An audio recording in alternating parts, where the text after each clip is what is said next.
Hello, Brad here, just to say we're super proud that the Friday 5pm podcast is sponsored by the Malt Miller, the UK's best home brew store. We use the Malt Miller for all of our homebrew experiments, as well as tapping them up for advice and binging on their awesome YouTube channel all the time. That's why whenever we release a homebrew video, we put a recipe kit live on the Malt Miller, so you can brew with the exact same amazing ingredients that we did. The same ingredients used by pro brewers. So alongside the Malt Miller's nitro-flushed hops, cold-stored yeast and milled-to-order malts, you can pick up recipe kits for our 5 Points Best Bitter, Russian River West Coast IPA, and now the fastest beer in the world, a hazy session IPA that goes from grain to glass in less than 48 hours. Sign up to their newsletter at tinyurl.com/Malt Miller to get 5% off your first order. With the Malt Miller's amazing customer service and Johnny's 48-hour recipe, you could order the ingredients on a Monday and be drinking the beer by the weekend. Speaking of which, it's Friday. It's 5pm. So enjoy this week's Friday 5pm podcast.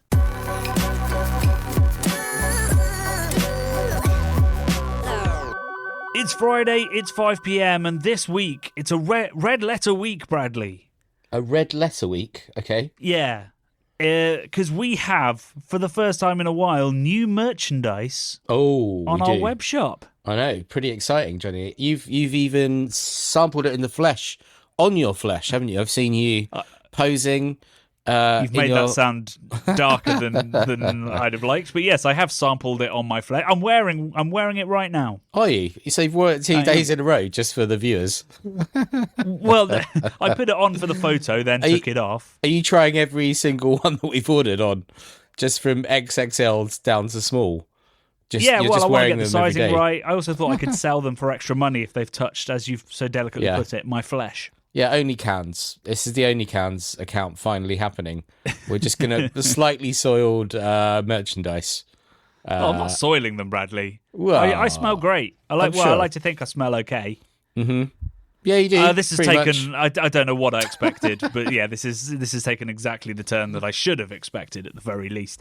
Yes, we have new merchandise. It is the Keep Cask Alive official merchandise.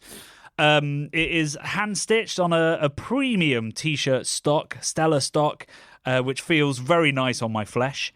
My wife's review was, are you going to get it in other colours? Wow, okay. Probably no, because it's quite a simple logo. Can I just add as well, it's not hand-stitched. It's machine. Oh, did I say hand-stitched? Sorry, it's machine stitched. Yeah. It's not like hand screen printed or whatever. That would be a very, very expensive logo to hand stitch. It really would. You'd have to employ some nanas in somewhere far away, exotic to be Italian nonnas to sit there for the rest of their days. Yeah. No, it looks beautiful. I mean, I haven't actually seen it, but we worked really hard with inspiration on this design to get a really, really great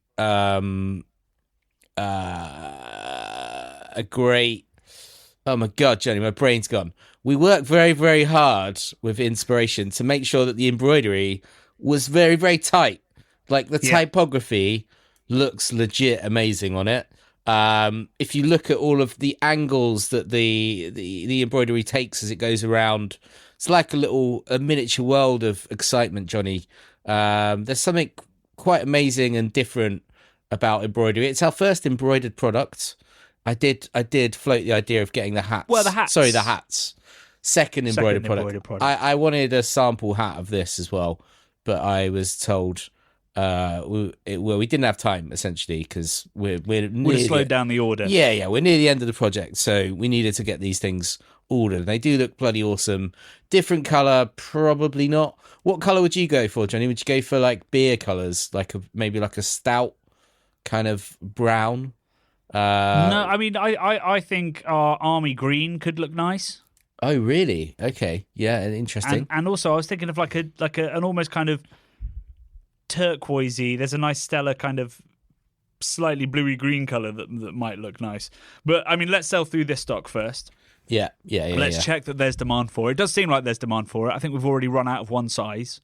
So if you are interested in the T-shirt, I'll put a link in the show notes to a photo of me looking like a fashionista in it, and you can purchase that and support the channel, support the Malt Miller who run our web shop, and just support quality stitching, you know?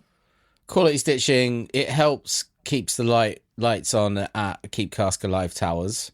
Which I won't need next week because clock's going forward. That's a good point. But So there it'll are be light in the studio. always other costs to be incurred, not just lighting. Yes. Self-inflicted costs. Yes. So enough of the plugging. We've got lots to get through this week. We've got actually no, let's start with the beer news, but we also have an update on some beer news from last week. Okay. In which I have to eat some humble pie. I'm afraid. Wow, this is good. Which you might enjoy, but I'm not going to enjoy doing. Okay. But let's start with the beer news because I've got two pretty big pieces of news. Go on. And in fact, I've got the answer to something that nobody's ever asked, really, but we should all be asking this. We should all be wondering it. Okay. Are you ready, Bradley? Are aliens real? Are they? I mean, it's beer related. Do aliens like Pilsner? Do they like cask? No. Yeah. It's not the answers to that, sadly. No, this is a study. Yes. Done by a homebrewer called Max Koch, who is a researcher at the University of Göttingen in Germany. And he was having some fun filming slow-mos of popping swing top caps. Yes. Gross. And decided, off of a suggestion from one of his friends, to actually study for the first time why, when you pop a bottle of beer, it pops. I like this already, yes. Great. So it's one of those things where you're like, well, of course, when you pop a cap, it pops. But what do you think it is? What do I think it is? What's that pop? What causes that pop? So it is plasma, probably. It'll be the change of state from a gas being in a liquid, and then when the pressure changes, I reckon it has a state of plasma for like the minuscule amount of time that releases a load of energy, and probably well, I was gonna start talking about neutrinos, but I don't know what I'm talking about in terms of neutrinos. But I know people study neutrinos interaction with different things, and there's a giant chamber underneath Japan which is full of these gold balloons where they're measuring the light that neutrinos emit when they pass make contact with water. So my guess is it's a change of state and potentially plasma. I tuned out for 1 second while I was just trying to dig out the study. Okay. Came back to what? Balloons under Japan. Sorry. Yeah. There's a chamber. There's an amazing chamber that it's incredible looking. In fact, it's probably what the inside of a beer can looks like to beer bubbles. And it's got. I saw pictures of it this week. Japanese scientists in little Zodiac dinghies. They've got the purest water in the world down there. I don't know how that happens because they're riding around in Zodiac dinghies, but they're looking at neutrinos interactions. What do you mean the purest water? I think it's basically reverse osmosis water to the point where it's just H2O. I don't know what it is. It's got like everything taken out of it, all the mineral content, blah blah blah, whatever. It's like crazy water. I think my window cleaner has that.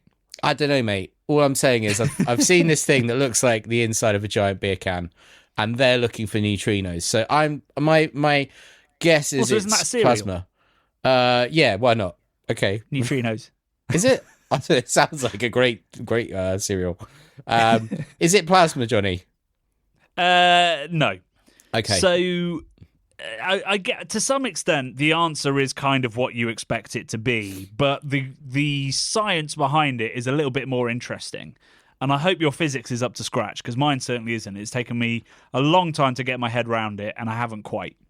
Yeah. But basically, so the group that did this study, they used models, as in they modeled it, as in what would happen within the bottle, but they also recorded sound like super slow-mo and visuals super slow-mo and studied it all.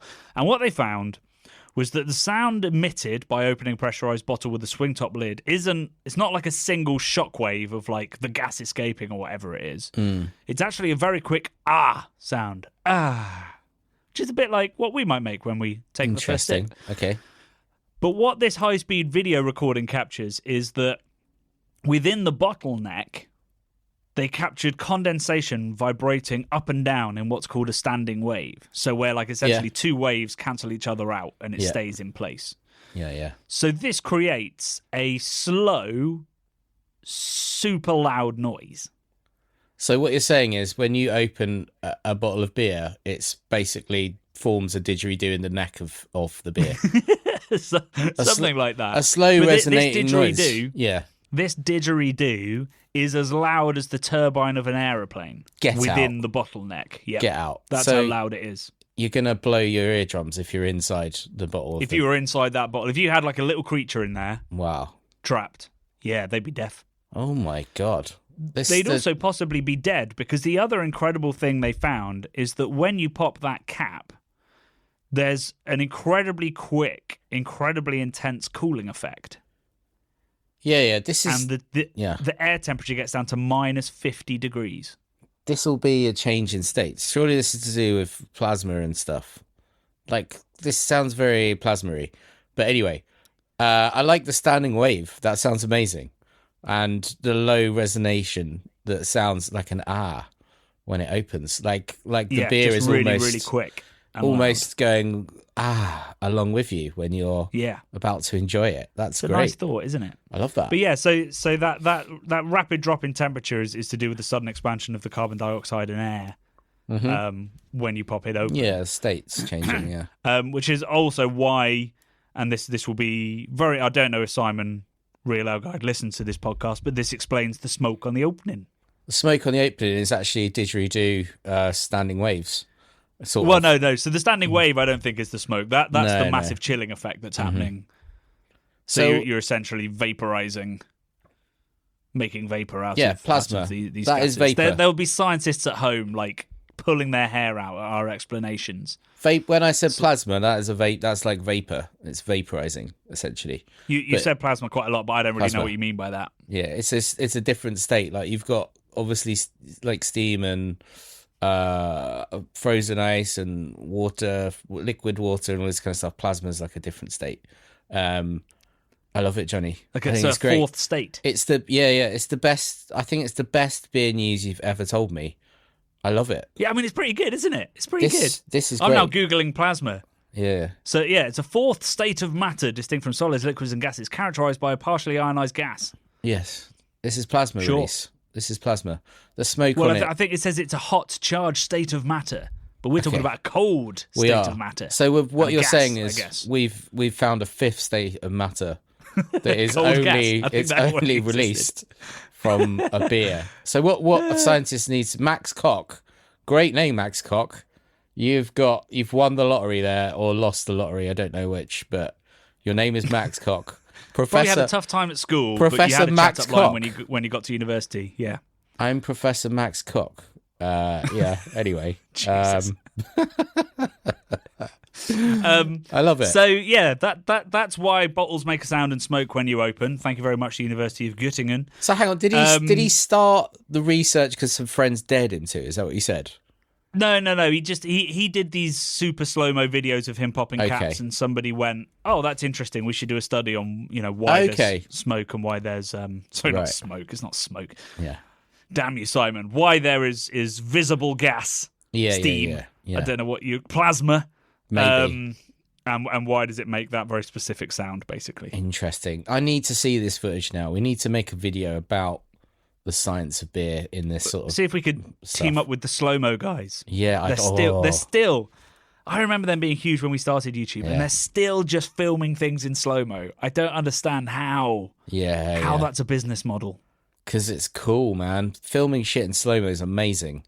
There's a guy that I can't remember what his name is, but he does that, but also it zooms into like macroscopic photography. So it might be a match. So he's updated the. Yeah. His is definitely not all like video or photography. It's like animated as well. So it'll be like a match striking, and you'll see the like little flints coming off of it, and then it will like zoom into one of the little bits, the embers, as it's going wild, and then it will zoom in and zoom in and zoom in and zoom in to like insanely magnifications. It's amazing. It's brilliant. I can't remember his watch name. that, having wondered how the slow-mo guys do it. Shout him I'm out. all in suddenly. Yeah. So I've given you the best bit of beer news that you've possibly ever had on the podcast. Love it. I've so now got sciencey. the worst bit of news. Oh God. Okay. So I believe when you went to San Francisco end of last year, did you go to Toronado? Yes. So this is a legendary, I guess it's important to point out, cash-only craft beer bar in San Francisco. Yes, they don't like you taking photos in there or like doing anything like that either. They're very much cash-only, sit down, look, there's a great beer list. You can drink all sorts of like West Coast amazing beers, fresh as you can get them, basically. It's pretty cool. It's like a dive bar, but like with amazing beers. With truly incredible beer. So about as far removed as you could possibly be from, say, cryptocurrency. Okay. I'm with you. Toronado, we found out recently, was up for sale. Right. The owner was done, I guess. I don't know whether he was retiring or whether he just wanted to move on with his life. Yeah. And it seems that the bar has now been bought. Right. By a man with a significantly worse name than Max Cock. It is Orion Parrott. Come on. That's not a name. Max Cock, that's a name. He works for a company called Orange DAO, which is apparently a founder community in crypto. Orange DAO. Okay. He has bought the bar and he intends to launch a meme coin based off of Toronado the bar. What? Toronado coin? What the yeah, pretty much.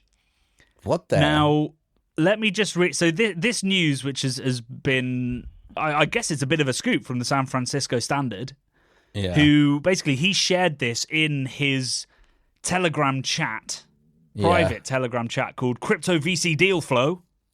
Cool. Yeah, we'll follow along with that. Yeah. Yeah. We all want to be part of Crypto VC Deal Flow. Yeah. This is how he announced it. He said, "Thrilled to share my own personal project in this private channel of chads." Do you know what a chad is, Brad? It's not good. Yeah, but sure. Yeah. A chad is, I believe, what incels call like the good-looking people that have sexual success. Yeah. So the fact that he's owning that is horrible. I'm building the next great San Francisco food and beverage brand in the steps of Blue Bottle, acquired $700 million valuation, and La Boulange, acquired $100 million. I don't know what these things are. Whoa, okay. Maybe there are other coins, not quite sure. Keep this under wraps for now. We're not really talking about it, but I'm buying it. We want to, this is the bit that made me spit out my tea. We want to preserve its legacy. Okay. I don't think that's what you're doing there, Orion. Worried. Yeah. Orion Carrot. I think you're trashing its legacy. Yeah. So, not only is Toronado being bought out, it's being bought out by a tech bro called Orion Parrott, who refers to himself as a Chad. Parrot or carrot? In order to launch a meme coin. Like, that's an Onion headline. That can't be real. I didn't get any of that from what you just said. He bought two things that weren't Toronado. Or is that like the holding company name or something? You said so two... he's bought the bar. But you didn't say the bar. You said like two other things, like Le something and something else. The Blue Bottle and La Boulange. Yeah. These are either either bars or cryptocurrencies that he's looking to emulate. Okay, with this purchase. And then he's paid $700 million, or that's what they're worth. No, that's the value of Blue Bottle. Okay. I've confused you here. He's trying to do what these other companies have done with Toronado. He's quoted two things we've never heard of and said, I'm going to do the same with Toronado. But I presume the other members of Crypto VC Deal Flow are very aware of what Blue Bottle and... Fair enough. We're not chads like them. Sweet Chad. Yeah, we're not chads like them. But, okay, so he says food and drink beverage something or other as well, you said. Trying to build big... You did. You said something about building... a big blah, blah, blah, whatever. Anyway, I don't understand it, Johnny. Is the bar going to be fucking open or closed? What is going on? Is this the end of Toronado? Toronado? Let me break this down really, really simply. Maybe I haven't told this story very well. Tech Bro buys bar, launching a meme coin off of it. Wants to make millions from it while preserving its legacy. Does that mean he's keeping the bar open to preserve its legacy, or we don't know? Well, you'd hope so, wouldn't you? You would hope so. But I would imagine it's not going to stay cash only. Well, it's probably going to be Bitcoin only. Bitcoin only. It's going to be just crypto only. There's also next door. There's a very passable pizza slice joint, which I always go in after, sometimes before, and also during my time while I'm in Toronado. So I hope that remains non-crypto only. I don't think that's for sale, buddy. I think you'd buy it though. You would definitely buy it if you're a Chad like him, Maximum Carrot or whatever his name is. What's his name? Orion Carrot. Orion Parrot. Parrot or carrot? Parrot. Parrot. As in the bird. Yeah. Okay. But with an O, to be fair to him. Wait, how do you spell parrot? I've lost. Yeah, with an O. I think it is an O. I was just like, I said that, and I was like, no, wait, Parrot. I am so far into San Francisco tech bros that I've forgotten how to speak, much like they seem to have. Yeah. Okay. So I hopefully he's Orion, mate. If you're listening, because I know I'm all over your Substack or whatever it is you're on with the Chads. I know you listen. I know you're a big time listener of the channel.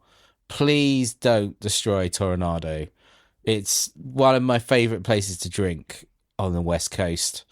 It's a little bastion of, I won't say calm, but a bastion of great beers in a city which can be, not a hard place to find great beer because they've got lots of great beer, but it just has them all under one roof and like a very charming little roof. Please don't change it. Please don't close it down and, turn the front into an advert for bloody Bitcoin or whatever you're doing.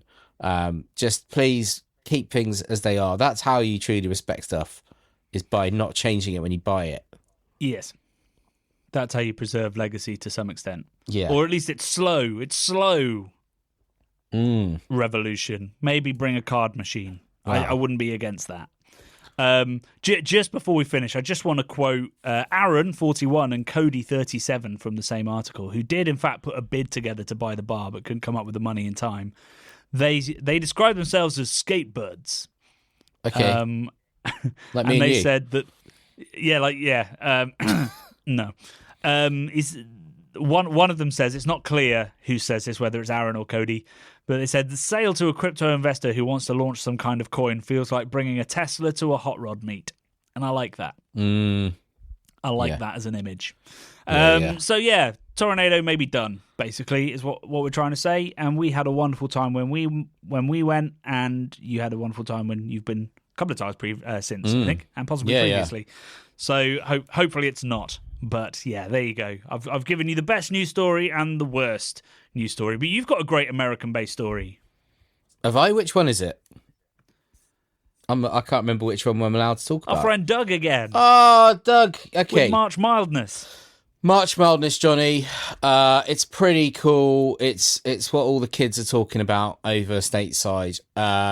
This is our friend Beer Aficionado, who we're increasingly shouting out in these videos, and he's talking about March Madness, which is happening over there, which we've only just worked out is actual March Madness is a basketball tournament of college basketball, knockout college basketball tournament, right, in America. We got there. Which apparently is amazing if you like basketball, super action-packed.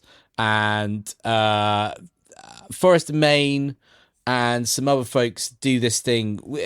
Is it called March Mildness, isn't it?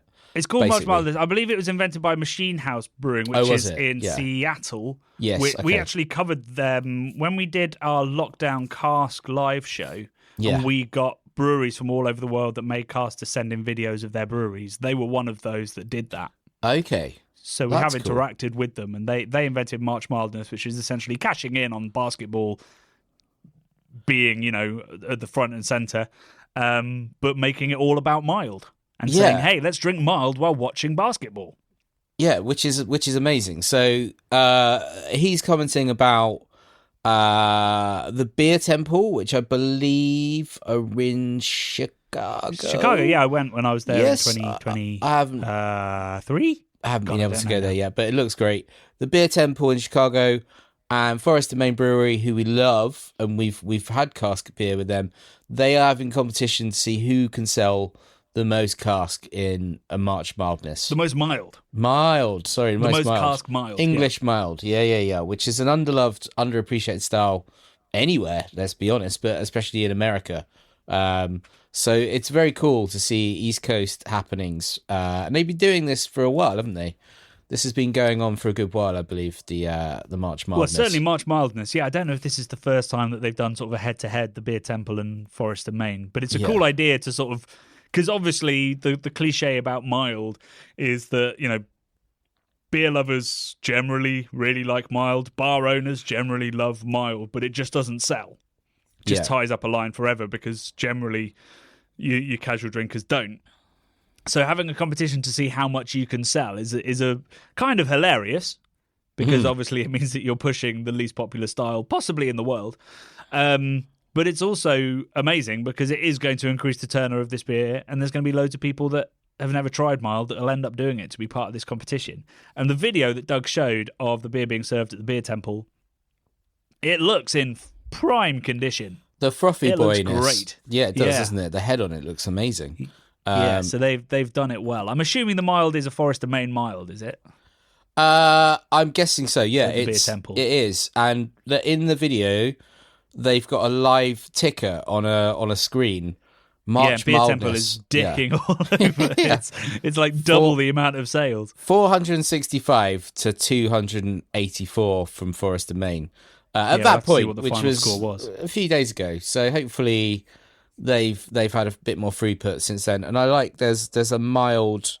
It's like a bike cycle hat that says mild on the front of it, which is cool. Nice. Just underneath the thing there. But yeah, I love that, Johnny. How cool is that? That's so cool.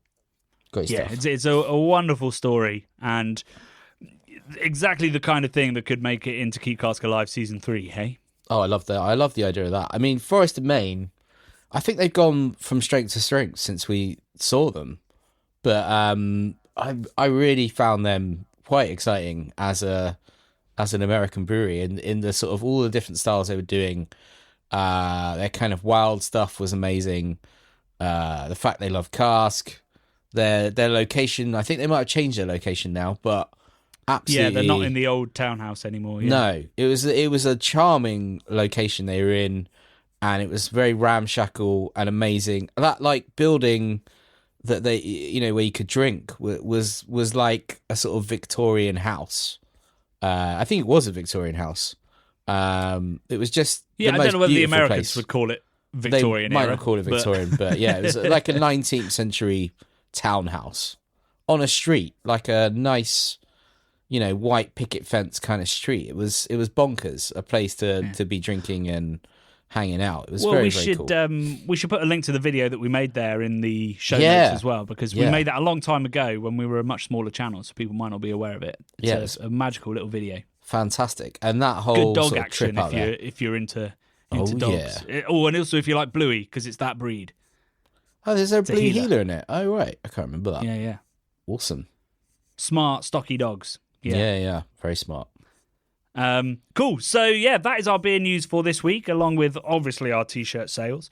I think it's been a strong news week. Just Tech Bros, leave institutions of beer alone, please. Talking of institutions, Bradley. Yes? What about the British pub, hey? Oh, what about the British pub? It'd be great if someone made a series about British pubs, wouldn't it, Johnny? And how we need to save them, how special our unique cask culture is. That would be fantastic. What do you reckon? Are you pitching it to me that the Craft Beer Channel should do that? Is that no, I'm just saying. I'm just blowing our own trumpet. We've done it, haven't we? We're doing it. So well, I guess so. We're being a bit more broad than just pubs. Although just a pub playlist called the best pubs in the world and interviewing the owners and That'd be good Seeing too. these pubs come to life would also be great. So maybe we could do that as a playlist. But yeah, so this week's video was all about not just the British pub, but also the incredible impact that the British pub has had on British culture. So we started obviously with the amazing Victoria Wells, who is, I guess, a pub academic. Does a lot of studies into pubs and their impact. And then we met Jonathan Neame, owner of 300 Pubs, through the brewery Shepherd Neame, and talked to him about what the brewery and the pubs mean to the places where they are. And then we met an Instagram sensation in Thomas Vosper and had a pub crawl with him, and went to some truly, I think I'm guilty of underappreciating the actual history of pubs and the buildings, which you could never say about Thomas. He's very much aware of it, and I learned a huge amount in a day with him. Yeah, I mean, it was great to hang out with Thomas, see how he does his thing, and just like you say, see the world of beer through a different person's eyes. He's also fascinated, but from a slightly different perspective. I thought it was great. And I, maybe go and check out his books. But you also sell books, Johnny. We've also got books. Go and check everyone's books. Go and check out everyone's books. So he was self-publishing for a long time. It's an interesting story. And now I think it's Little Brown is the publisher. So he's re-released 3 books and 1 new book all at once, which I think are out. Oh, maybe the end of May, I think they come out. So you'll probably be able to pre-order them now. But do go have a look at those. But also check out his Instagram. It's a really good, when you're doom scrolling, it's quite a nice kind of way to break that up. Just be like, I'm just going to look at some beautiful pubs. Yeah, that's sort of how I end up watching historic pub crawls. I think he does that really well. He's kind of going all over the place. How many pubs did he? Was it 1,000? It was like a ridiculous amount of pubs he'd been to this year. Oh yeah, at least, 800 pubs, something crazy. He bangs out the videos, doesn't he? He pays a guy to come and film him on a mobile phone. Yeah, and pay someone else to edit as well. Yeah, so he literally just focuses on going to pubs, and he'll knock out. He was amazed when we contacted him and said, we want to do this film with you. It's half of an episode in which we'll go and explore, the most historic pubs that we know of and that you know of, and tell their stories and try to dig into what impact they've had on the world. He was amazed when I said we want to go to 4 pubs. He was like, I normally knock out like 20 or 30 in a day. Yeah, 20 in a day, which to me just sounds like mind-blowing and terrifying. I mean, just to be clear, he is not drinking on all of those. Even though he's holding a pint every time. Yeah, he's not drinking. Not actually drinking in all of those pubs. Although he does have stories of, maybe when he only does 4 or 5 in a day, he is then drinking. But yeah, very, very different approach to us. And I think, I just, chatting to him, I realised why we're terrible at social media. because A, I'm not sure either of us have the mindset for it, but B, because it is, and it's a bit of a truism, it is a job in itself. We have chosen YouTube as our medium. He has chosen Instagram. We can't really choose Instagram as a second medium fully, because then everything else would suffer. It is its own incredibly intensive thing. 100%. Kind of a bonkers thing to see. Just like you're saying, they let wash over you, those videos, don't they? You almost don't even have to listen to it. You can just watch the beautiful interiors and exteriors of the pubs. As Thomas says, enough of that, back to the bar, and all of his. He's got some good catchphrases for sure. Did you enjoy? I slipped one of the catchphrases into the video. Yes, I like that. That was good. Pub number 1 on our and then I realised that our route was bonkers, so I couldn't use it. So I was just like to just about everywhere. Yes. So little nod to Thomas's format there.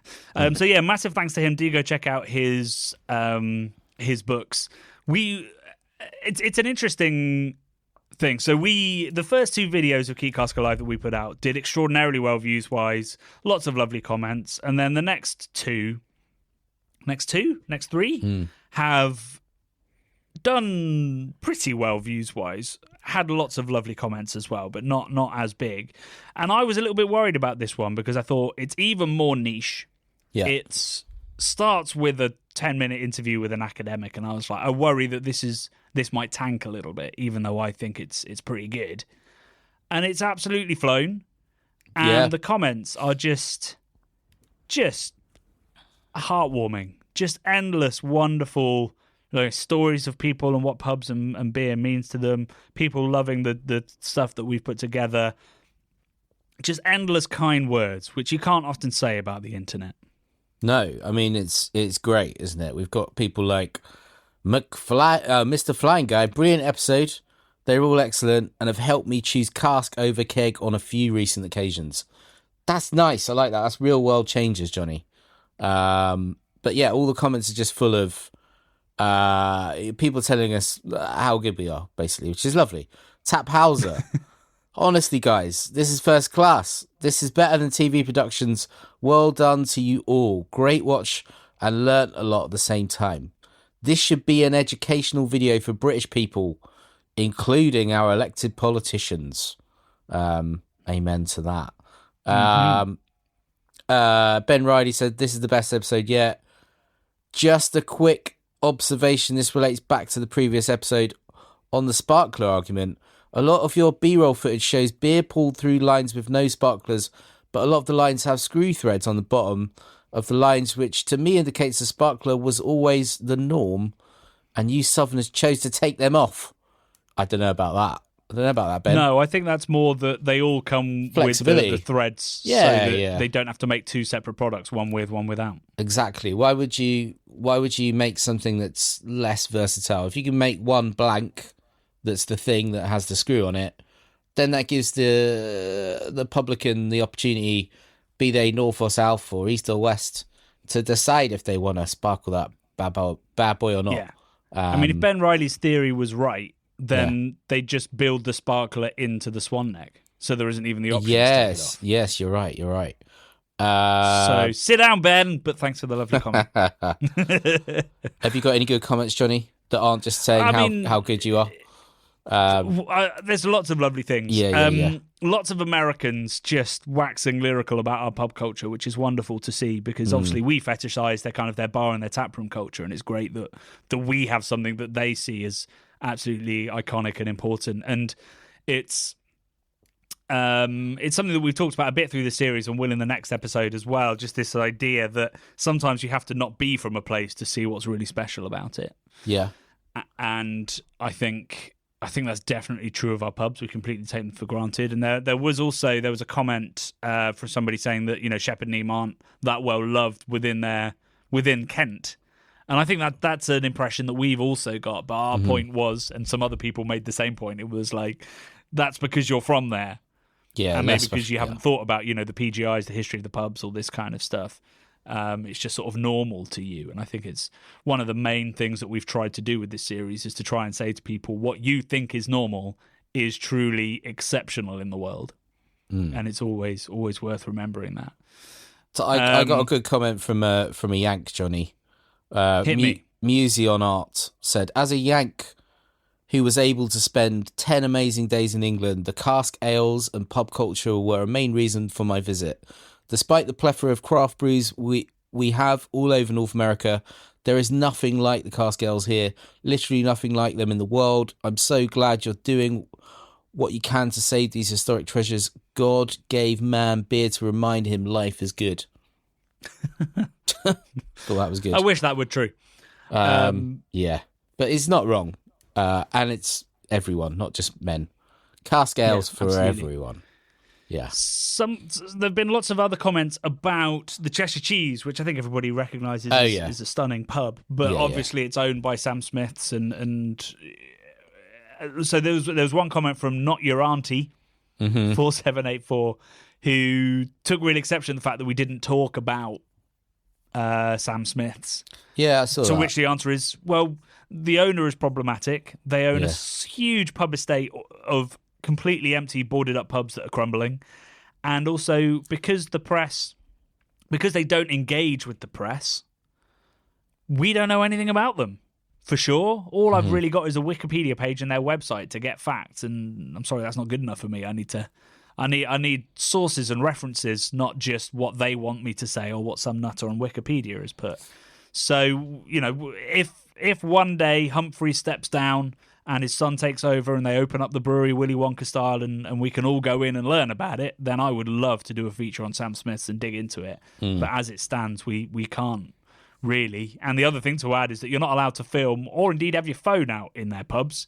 No. So we had to be pretty clandestine and pretty respectful as well while we were in there. So we didn't get all of the footage that I'd have liked to get. We were basically in that room because that's the room we wanted to be in.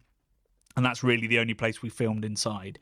So these are sort of the challenges you have when you want to make something special, but maybe people don't understand the power of the technology and also the respect we would have given it had we had better access. Yeah. That pub is epic, though, despite all of that you just said, the problems and whatnot of the brewery and Humphrey. Yeah, and go and check it out. I've had some pretty dire Sam Smith's beer in the past, particularly in their pubs for some reason.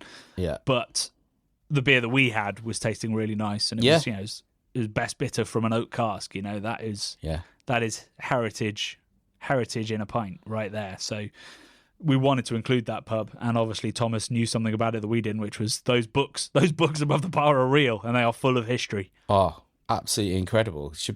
Amazing they're just up in that room for I mean, not for anyone to touch, but they're there. You could reach up, not that you should, but they are an amazing thing. For permission. We did get permission to look at the books from the manager. Yeah.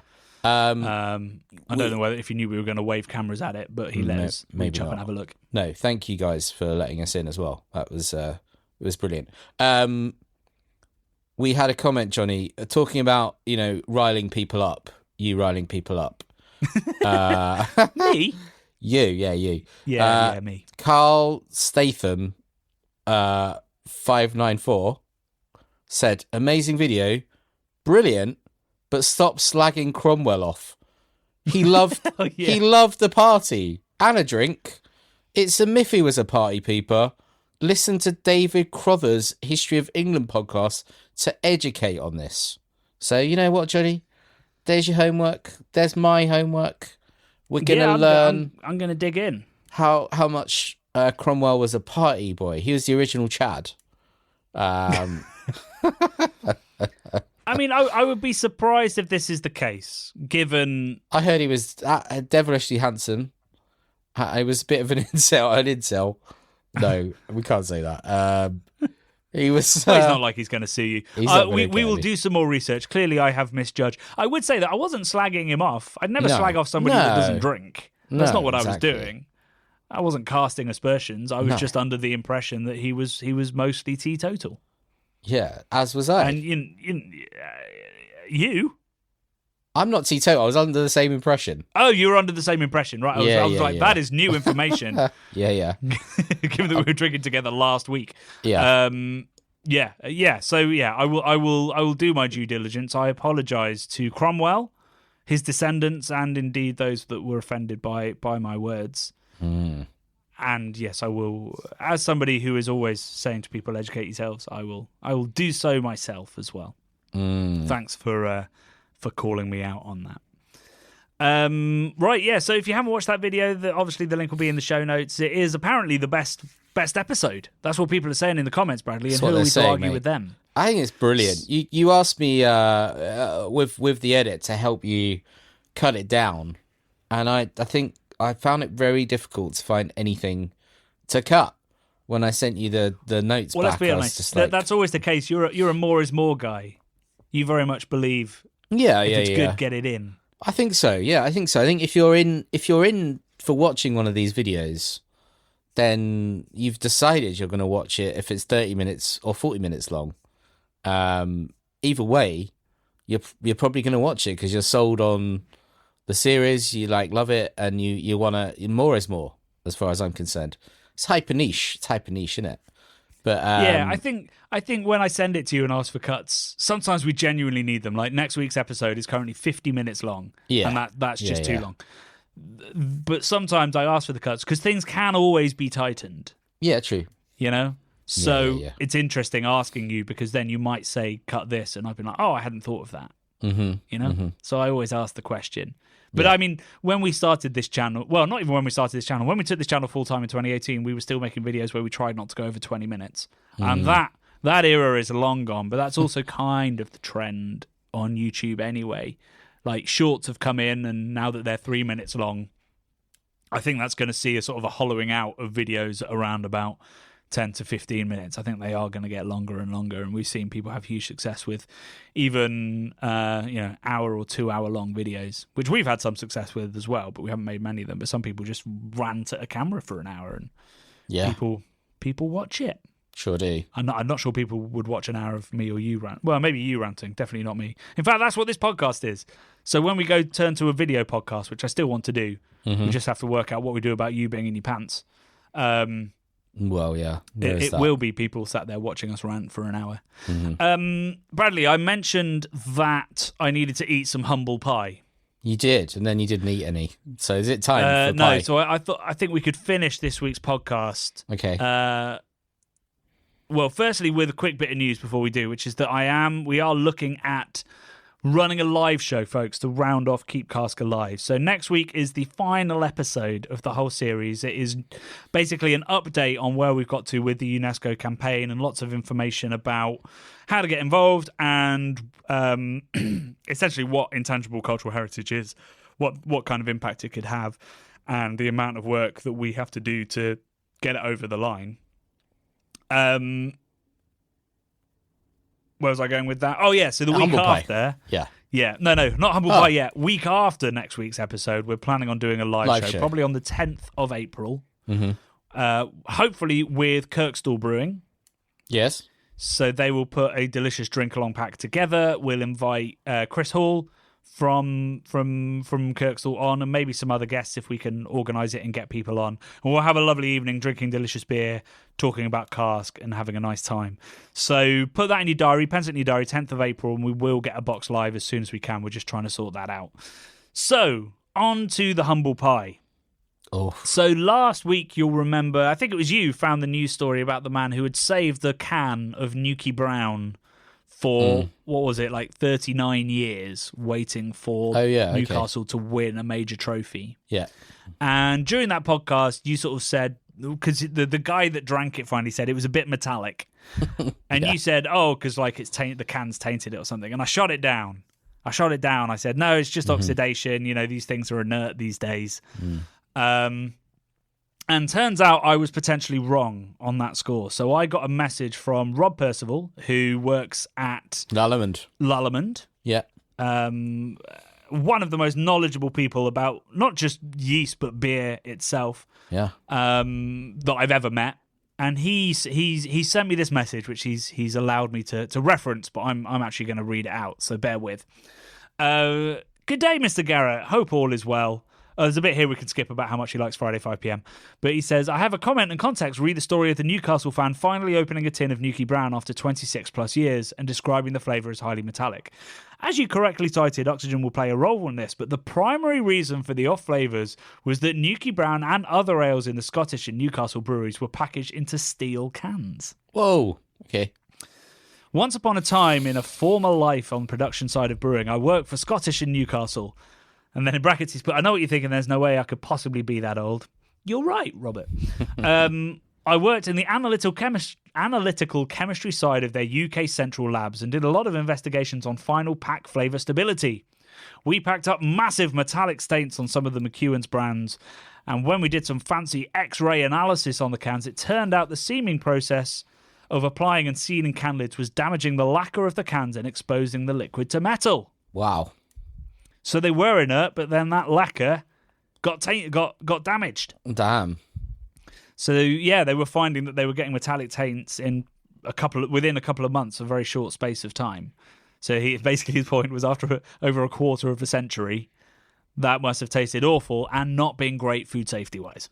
I'm surprised it hadn't just rusted straight through. I guess it depends the grade of steel. Steel's, pretty good stuff.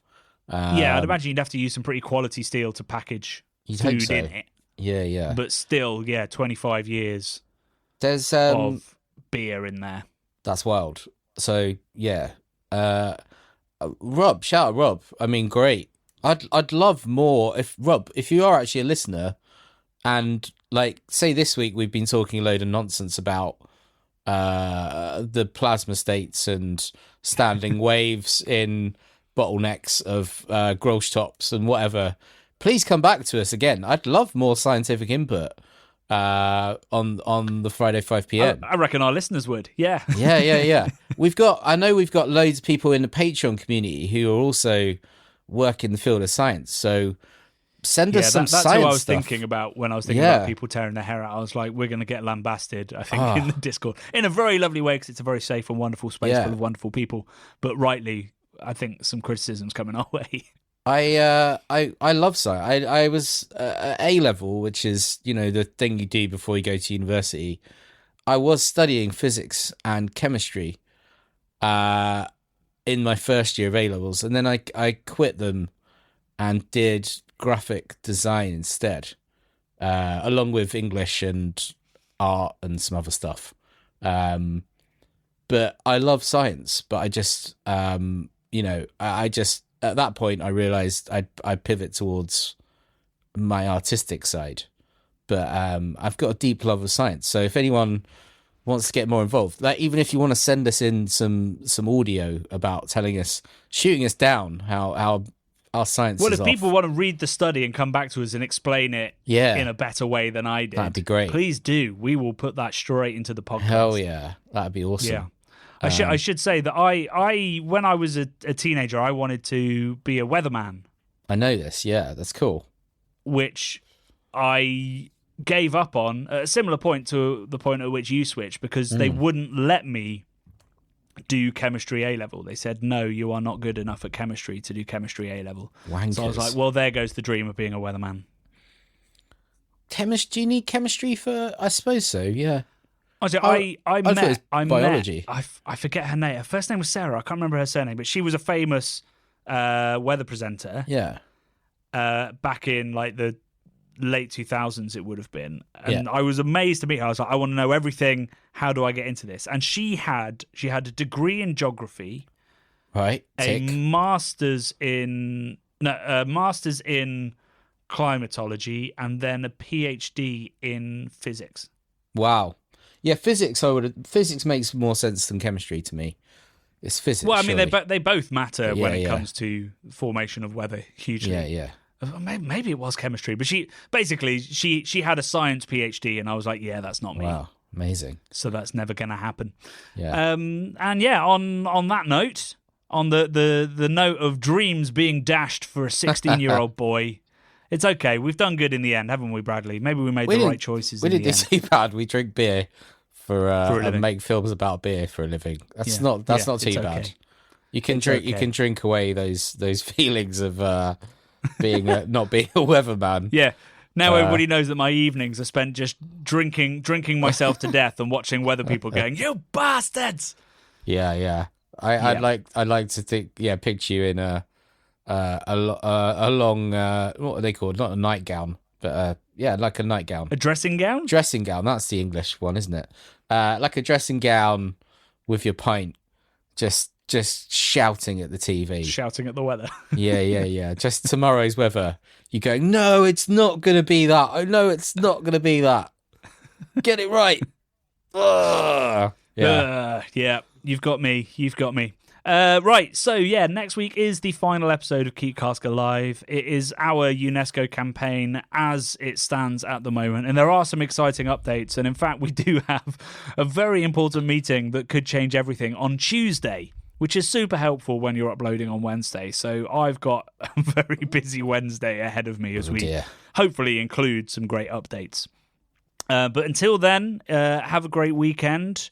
Be kind to your weather presenters, and don't drink 25-year-old Nuki Brown, but do drink some Cask Mild, I guess.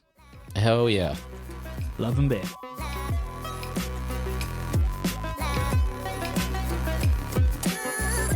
The Bubble and Friday 5pm podcasts are brought to you by the nerds behind YouTube's craft beer channel. You can watch over 400 mini documentaries at youtube.com/thecraftbeer-channel. And if you love what we do, support us via Patreon and get access to merchandise and our amazing Discord forum, a positive and welcoming space for everyone who loves beer, food and homebrewing. Love and beer.